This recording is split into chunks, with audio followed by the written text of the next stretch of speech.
विद्यार्थी मित्रों, तो आप सभी का स्वागत है हमारे इस YouTube चैनल यूनिक एकेडमी के अंदर।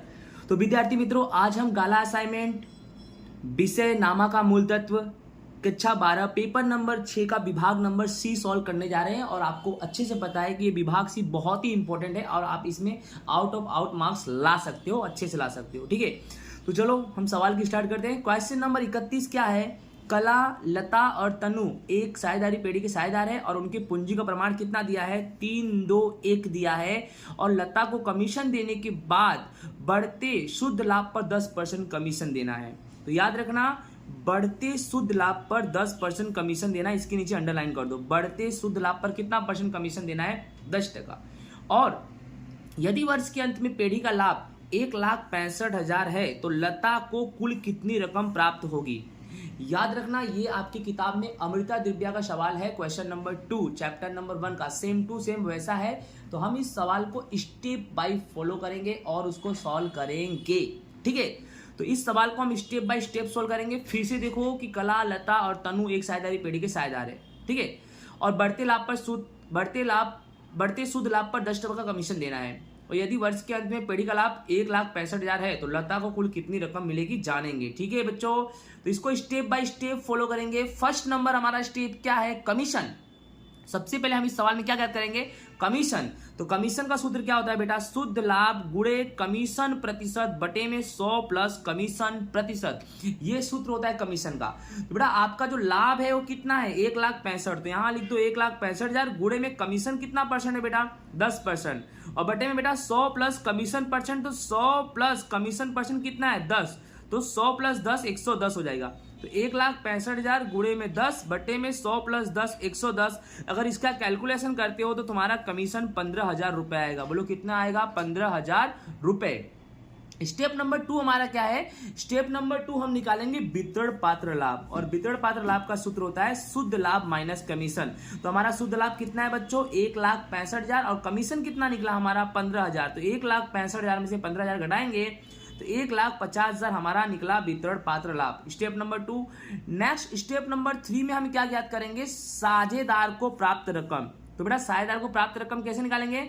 1,50,000 है और 1,50,000 को 1-1-1 यानी समान प्रमाण में बांटेंगे। क्योंकि बच्चों जो पूंजी का प्रमाण है उसे ध्यान में हम लेंगे नहीं। तो हम कौन सा प्रमाण ध्यान में लेंगे? समान प्रमाण। हाँ, अगर लाभ हानि का प्रमाण आपके सवाल में दिया गया होता तो हम उसे लेते, बट यहाँ पर पूंजी का प्रमाण दिया है, हम उसे ध्यान में नहीं लेंगे। और लाभ हानि का प्रमाण भी नहीं दिया है तो उसके जगह पे हम समान प्रमाण 1-1-1 रखेंगे। तो सिंपल सी बात है, कला, लता और तन्नू 3 साझेदार हैं। 1,50,000 को तीनों को बांट दो समान में। तो 50-50-50 तीनों को 50-50,000 मिलेगा। अब आपके सवाल में बच्चों बोला क्या है कि लता को कुल कितनी रकम मिलेगी? लता को कुल कितनी रकम मिलेगी तो कैसे निकालेंगे?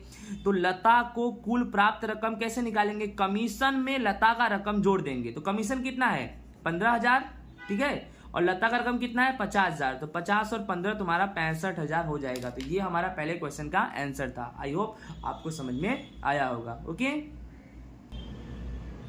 नेक्स्ट हमारा क्वेश्चन नंबर 32 क्या है कि राज, जैन और पटेल एक साझेदारी पेड़ी के साझेदार है। उनके लाभ हानि वितरण का प्रमाण कितना है बेटा? 3-3-2 है। और सभी साझेदारों ने मिलकर उनके लाभ हानि वितरण का प्रमाण बदलकर कितना रख दिया? 1-1-1 रख दिया। ठीक है, तो साझेदारों को प्राप्त लाभ के प्रमाण की गणना करो। यानी साझेदार को प्राप्त लाभ का प्रमाण ज्ञात करना है। किसका प्रमाण ज्ञात करना है? लाभ का। तो मैंने आपको पहले बताया था जो पहले हो वो पुराना प्रमाण और जो बाद में हो नया प्रमाण। तो 3-3-2 ये तुम्हारा पुराना प्रमाण हो गया और नया प्रमाण कितना हुआ? 1-1-1 लिखा है सवाल में। मार्च 2022 में सवाल पूछा गया है। कोष्टक बनाने मैंने आपको पहले सिखा दिया है, फिर से देख लो। साझेदार राज, जैन, पटेल और लास्ट में क्या आएगा? कुल। तो पुराना प्रमाण पुराना भाग, नया प्रमाण नया भाग। तो पुराना प्रमाण कितना है बेटा? 3-2-2। तो 3 अपना प्रमाण कितना है? 3-3-2 है। तो यहां पर 3 लिख दो, बाय मिस्टेक 2 लिखा गया। 3-3-2। तो देखो फिर से पुराना प्रमाण कितना है? 3-3-2। तो 3 और 3 6, 6 और 2 कितना हो गया? 8। तो सबके बटे में 8। पुराना भाग कैसे? 3/8। यहाँ 3 है 3/8, यहाँ 2 है 2/8। ठीक उसी प्रकार नया प्रमाण कितना है? 1-1-1। तो 1-1-1 तो कुल कितना हो गया? 3। तो सबके बटे में 3, 1/3, 1/3 और 1/3। चलो हमें क्या करना है? लाभ ज्ञात करना है। क्या ज्ञात करना है? लाभ। तो लाभ का प्रमाण का सूत्र होता है नया भाग माइनस पुराना भाग। सबसे पहले किसका निकालेंगे? राज का। तो राज का नया और पुराना भाग माइनस करेंगे। तो राज का नया भाग कितना है? 1/3 और पुराना भाग कितना है? 3/8। तो 1/3 में से 3/8 माइनस, देखो 1/3 माइनस 3/8, 8 एक कम 8 माइनस 3 तिहाई 9, 3 अट्ठे 24। तो 8 में से 9 गया तो माइनस 1/24। तो याद रखना लाभ के प्रमाण में अगर उत्तर माइनस में आए तो क्या होगा? त्याग। ठीक उसी प्रकार हम जैन का निकालेंगे। तो जैन का नया माइनस पुराना क्या है? तो जैन का नया भाग 1/3 है और पुराना 3/8, यानी सेम टू सेम ही आएगा। ठीक है, देख लो 1/3 माइनस 3/8, ऊपर भी यही है नीचे भी यही है, तो आपका यही आंसर आएगा माइनस 1/24। इसमें भी लिखेंगे त्याग क्योंकि उत्तर किस में आ रहा है? माइनस में आ रहा है। लास्ट नंबर है पटेल का। तो पटेल का नया प्रमाण कितना है? 1/3 और पुराना प्रमाण कितना है? 2/8। तो 1/3 माइनस 2/8, तो देखो ये रहा तुम्हारा 1/3 फिर माइनस 2/8, 8 एक कम 8 माइनस 3 दूनी 6 बट्टे में 3 अट्ठे 24, 8 में से 6 गया 2, 2/24, 2 एक कम 2, 12 दूनी 24, यानी 1/12। उत्तर प्लस में आएगा तो लाभ। लाभ के प्रमाण में उत्तर प्लस में आए तो लाभ और माइनस में आए तो त्याग। तो ये क्वेश्चन हमारा कंप्लीट होता है। ओके, नेक्स्ट हमारा क्वेश्चन नंबर 33 है साझेदारी पेढ़ी के विसर्जन की सामान्य विधि समझाओ। याद रखना बच्चों, सामान्य विधि को बोलते हैं अदालत के हस्तक्षेप के बिना वाली विधि। ठीक है, तो ये पहले भी मैं चला चुका हूं, फिर से बता रहा हूं। सामान्य विधि में पहला नंबर क्या है? सर्वसम्मति से। सर्वसम्मति में क्या आएगा? जब सभी साझेदार अपने सर्वसम्मति से पेढ़ी का विसर्जन करे तो उसे ही बोलते हैं ऐच्छिक विसर्जन। उसे ही क्या बोलते हैं? ऐच्छिक विसर्जन। तो साझेदारी पेढ़ी के सामान्य विधि में पहला पॉइंट है सर्वसम्मति। सर्वसम्मति मतलब जब सभी साझेदार खुद इच्छुक हो कि हमें पेढ़ी का विसर्जन करना है तो पेढ़ी का विसर्जन हो भी सकता है। यहाँ पे अदालत कोई हस्तक्षेप करेगी नहीं क्योंकि ये सामान्य विधि है भाई। दूसरा नंबर करार द्वारा। सभी साझेदारों के बीच पहले से ही करार हो कि पेढ़ी का विसर्जन हो, यानी साझेदारों ने पहले से डील कर लिया हो, पहले से करार कर लिया हो कि हमें पेढ़ी का विसर्जन करना है, कब करना है, कैसे करना है, तो भी हो सकता है। तीसरा नंबर है कानून के द्वारा विसर्जन। कानून के द्वारा मतलब जब धंधा चलाना गैर कानूनी बने तब कानून द्वारा विसर्जन होगा। अर्थात जो आप धंधा कर रहे हो, आपका जो पेढ़ी चल रही है वह गैर कानूनी है, इलीगल है, तो ऐसे समय पे कानून के द्वारा उसका विसर्जन हो सकता है। ठीक है, नेक्स्ट निश्चित घटना के कारण। जब धंधा एक निश्चित समय के लिए चालू किया गया हो तब साझेदारी पेढ़ी का विसर्जन हो तब, यानी जब धंधा चालू हो रहा था तब लोगों ने पहले से साझेदारों ने फाइनल कर लिया था कि हमें धंधा कितने साल तक चलाना है, और धंधा का समय पूरा होने के बाद, एक निश्चित समय पूरा होने के बाद पेढ़ी का विसर्जन हो सकता है। फिर नेक्स्ट है नोटिस। जब साझेदारी पेढ़ी साझेदारों को नोटिस देकर विसर्जन करे तो उसे नोटिस द्वारा विसर्जन कहते हैं। अर्थात जब साझेदारी पेढ़ी अपने साझेदारों को नोटिस दे कि हमें पेढ़ी का क्या करना है? विसर्जन, और साझेदार मान भी जाए तो ऐसे समय पे पेढ़ी का विसर्जन हो जाता है। ओके, नेक्स्ट बच्चों हमारा क्वेश्चन नंबर 34 है साझेदारी पेढ़ी के विसर्जन के समय पक्की तलपट में दर्शाई गई निम्नलिखित बाकियों का निपटारा किस प्रकार किया जाएगा, इसको समझाना है। पहला नंबर क्या है? सामान्य अनामत। दूसरा नंबर क्या है? कारीगर अकस्मात मुआवजा फंड। और तीसरा नंबर है प्रोविडेंट फंड। तो बेटा मैंने आपको पहले भी बता चुका है, जो भी अनामत है उन सबको उधार करते हैं और साझेदार का पूंजी ओब्लिक चालू खाता जमा करते। तो बेटा यहाँ पर सामान्य अनामत और कारीगर अकस्मात मुआवजा फंड, ये दोनों अनामत है, तो इन दोनों को क्या कर देंगे हम? उधार, और साझेदार को पूंजी ओब्लिक चालू खाता जमा कर देंगे। तो आप चेक कर सकते हो, सामान्य अनामत देख लो, सामान्य अनामत खाता उधार और साझेदारों का पूंजी ओब्लिक चालू खाता जमा। ठीक उसी प्रकार ये भी देख सकते हो कारीगर अकस्मात मुआवजा फंड।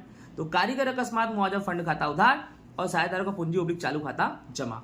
लेकिन बेटा तीसरा नंबर जो है ना प्रोविडेंट फंड है। प्रोविडेंट फंड ये क्या होता है? तो आपको अच्छे से मालूम है, प्रोविडेंट फंड ये दायित्व होता है। क्या होता है? दायित्व। और आप लोग को मैंने पहले ही क्लियर कर दिया है कि जो भी दायित्व है उसको उधार करते हैं, वसूली खाता जमा करते हैं, और संपत्ति में उल्टा, वसूली खाता उधार करते हैं, संपत्ति जमा करते हैं। Clear cut? दायित्व उधार, वसूली जमा, संपत्ति जमा, वसूली उधार। तो प्रोविडेंट फंड दायित्व है, तो प्रोविडेंट फंड खाता उधार और वसूली खाता हम क्या कर देंगे बेटा? जमा कर देंगे। ओके, नेक्स्ट हमारा लास्ट क्वेश्चन है 36 वापसी की शर्त के आधार पर डिबेंचर के प्रकार समझाओ। वापसी, ठीक है, तो वापसी के शर्त के आधार पर डिबेंचर के दो प्रकार है। एक रिडीमेबल, रिडीमेबल मतलब जो डिबेंचर वापस करने योग्य हो, इरिडीमेबल मतलब जो डिबेंचर वापस करने योग्य नहीं हो। चलो इसके बारे में डिटेल में जानते हैं। रिडीमेबल क्या होता है? ऐसे डिबेंचर जिसको एक निश्चित समय के पश्चात वापस किया जा सके। अर्थात ऐसा डिबेंचर जिसका निश्चित समय पूरा होने के बाद वो वापस किया जा सके, उसे रिडीमेबल डिबेंचर कहते हैं।